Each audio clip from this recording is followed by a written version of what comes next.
Left சைட்லேயும் இருக்கும். இந்த மாதிரி இருந்துச்சுன்னா R1 பாசிட்டிவ்னு எடுக்கணும், R2 நெகட்டிவ்னு எடுக்கணும்.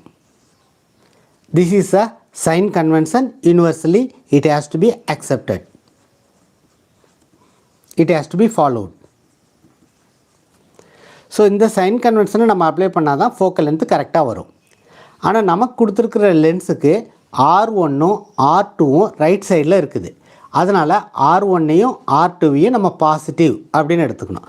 ஒன்று ரைட் சைட்லேயும் ஒன்று லெஃப்ட் சைட்லேயும் இருந்தால் எது ரைட் சைடில் இருக்குதோ அதை பாசிட்டிவ்னோ, எது லெஃப்ட் சைடில் இருக்குதோ அதை நெகட்டிவ் அப்படின்னு எடுக்கணும்.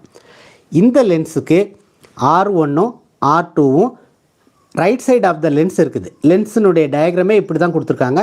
இதில் R1ம் R2வும் right side of the lens இருக்கிறதுனால R1உடைய வேல்யூவையும் R2உடைய வேல்யூவையும் நம்ம பாசிட்டிவ் அப்படின்னு எடுத்துக்கிட்டு தான் இந்த ப்ராப்ளத்தை சால்வ் பண்ணணும்.